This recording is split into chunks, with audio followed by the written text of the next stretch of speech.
Tennessee fans, you got yourself a starting quarterback. You kind of saw this one coming, but it's just good to have confirmation. Joey Aguilar, transferring from App State to UCLA, now to Tennessee, is going to be your starting quarterback. What does it mean with him being named the starting quarterback? What does he have to do for the Vols to get to where they want to go? And if you're a Tennessee fan, how should you process this with the Joey Aguilar experience with a guy who missed all of spring football? We will unpack those things together right now. Before we do that, though, Tennessee fans, make sure you're subscribed. We appreciate y'all being dialed in. We got a lot of y'all already subscribed to the channel, but if you haven't yet and you want more content around your Vols, the best way to let us know that is by subscribing to the On3 YouTube channel so you don't miss a single thing we're doing here. So here's what gets me excited about Joey Aguilar winning the job. When we sat down with Josh Heupel at SEC Media Days, he was adamant. This is a battle. Yeah, Joey Aguilar's coming in. George McIntyre's been here all spring, true freshman. Jake Merklinger's been here for a year and a half, going on 2 years. Like, he's been here for a while. He's going to have to win this job over those guys. We're not going to hand anybody anything. And that was one of the greatest services I think Josh Heupel could have done for this football team. Because if he rolls in and you hand him the job, you know what you do? Lose the trust of your football team. Maybe not lose, that's a little bit harsh. Make your football team question you a little bit as a coach because you're just handing out jobs based on what I have to believe is an NIL dollar amount, all right? Now, that was kind of how we were processing this from the jump is you brought him in to start, and I don't think there's anything that would dispute that at Tennessee. But the fact remains the same. If you want to be the leader of your football team, which you have to be at quarterback, you have got to win the job and the respect of your teammates. Him being named the starter, to me, indicates he's done both. Maybe as important as that is he's cut down on those mistakes that would have kept him from winning the job. Because I think Josh Heupel, we've seen he's won football games a lot of different ways. I've beat this stat to death, but we'll do it one more time. Won 4 games a season ago, scoring less than 30 points. Going into last year, had only done that one time at Tennessee as the head coach. Translation, he's not super pressed about how they win the football game so long as they win the football game. If they got to lean on the defense, they'll do that. What he won't do, though, is live with a quarterback who's turning the football over, which was in some ways the concern you had when you took Joey Aguilar via the portal. Had double-digit interception years.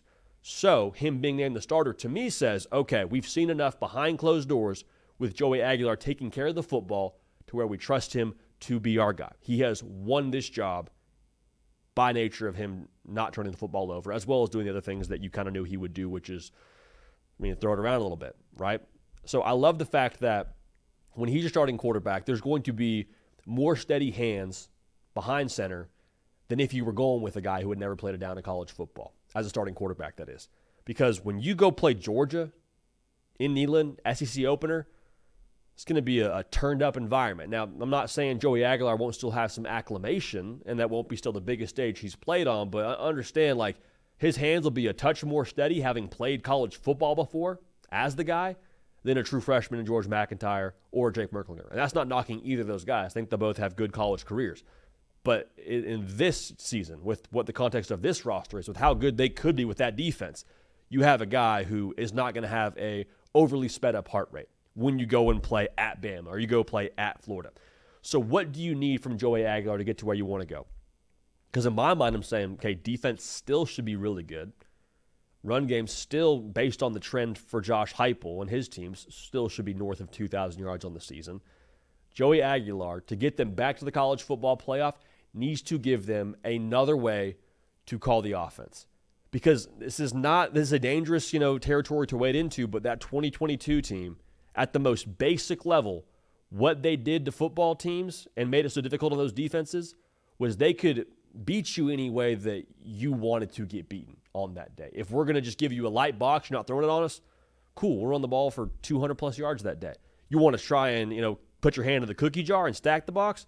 Jalen Hyatt separating and Hendon Hooker is making plays downfield for us to go score a lot of points, and he's not turning the football over. So if Joey Aguilar can give them that exclamation mark to the offense of when we run the football, we also have a pass game behind it, and if you don't play us correctly on any given snap, we're going to make you pay because of who we have at quarterback, that's where things get back to that kind of vibe for Tennessee here in 2025. Not predicting it, I'm just saying that's what you would need from him to get you back to the college football playoff at this point in time. Now, I want to leave you with this reminder, because someone gets named the starting quarterback, meaning the coaching staff is saying this is the best guy for the job, meaning he helps us win the most football games. It's not a finished product. I would say hold this situation with open hands till the Arkansas game. Because Joey Aguilar, yeah, he won the job, but he wasn't in this system in the spring. It would make a lot of sense if it takes a second for him to get his feet underneath him. Dillon Gabriel had an awesome year last year for Oregon. He got the spring practice for Oregon, and it still took some time for him early in the year to totally gel and look like the offense we thought they were going to be in the preseason, ended up being throughout the rest of the season. So the point being, hold it with open hands, give it till Arkansas, and at that point in time, we can have a little bit more of a sample size on who Joey Aguilar is, his comfort in the system, and all those things. But to the surprise of no one, Joey Aguilar going to be your starting quarterback. What this says to me, gives you the best chance to win, and he has made enough plays behind closed doors and kept the defense from getting the football behind closed doors to where you trust him with the keys to the car. Caden Smith on the ones and twos, myself, Jody PicKell. Appreciate y'all, love y'all. We will keep this party rolling. We will see y'all next time.